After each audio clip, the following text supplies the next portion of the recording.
হুমায়ুন কবিরের বাবরি মসজিদের টাকা জালিয়াতির বড় খবর ফাঁস। বিরাট স্ক্যাম, সাইবার ক্রাইম থানায় অভিযোগ। খুব সাবধান, জালিয়াতরা এখনো ঘুরে বেড়াচ্ছে। এইভাবে ফেসে গেলেন হুমায়ুন কবির। এবার কি করবেন ভরতপুরের সাসপেন্ডেড তৃণমূল বিধায়ক? হাত কামড়ানো ছাড়া আর উপায় নেই। একের পর এক জালিয়াতি, ল্যাজে গোবরে হুমায়ুন। প্রথমে মক্কার ইমাম, তারপর বাউন্সার কেলেঙ্কারি, এবার টাকার জালিয়াতি। পথ যেন কাঁটা বিছানো।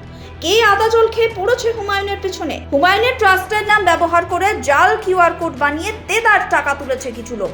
আপনি বাবরি মসজিদের নামে টাকা দান করছেন, কিন্তু টাকা চলে যাচ্ছে সোজা জাল অ্যাকাউন্টে। এরকম করে কত টাকা জালিয়াতি হয়েছে? আপনি ধর্মের নামে দান করছেন আর আপনার টাকা উড়িয়ে স্ক্যামাররা ফুর্তি করছে। তবে এই একের পর এক ঘটনা হুমায়ুন কবিরের নাকের ডগা দিয়ে কিভাবে হয়ে যাচ্ছে। একদিকে প্রাণ ভয়ে ভীত হুমায়ুন, বলছেন প্রাণে মেরে ফেলার হুমকি দেওয়া হচ্ছে তাকে। ভয়তে 8 হায়দ্রাবাদি বাউন্সার ভাড়া, নিরাপত্তায় মেগা বাজেট, কিন্তু সব প্ল্যানেই কিছু না কিছু গোলমাল। হায়দ্রাবাদের বাউন্সারের জায়গায় জুটলো স্থানীয় লোক, সৌদির ইমামের জায়গায় এলো মুর্শিদাবাদ আর মেদিনীপুরের লোক। একের পর এক জালিয়াতি, দলেরই কেউ যুক্ত।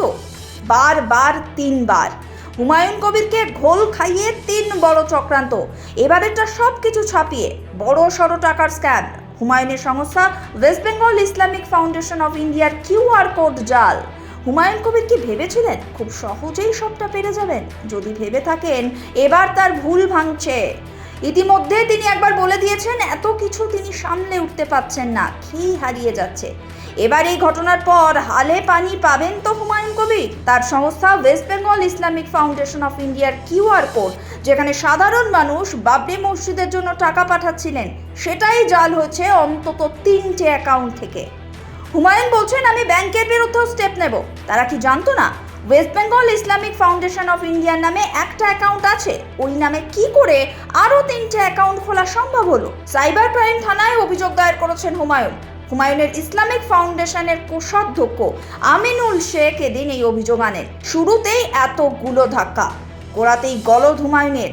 বাবরি মসজিদ স্থাপনে সাধারণ মানুষের যতটা সাড়া পেয়েছিলেন হুমায়ুন, সেই গুরু দায়িত্ব সামলাতে কি ব্যর্থ হলেন? শিলান্যাসের দিন 11টা বাক্স ভরে সাধারণ মানুষের দান করা নগদ টাকা নিয়ে যেতে হয়েছিল। এই বিপুল জনসমর্থন কি এবার টলে যাবে?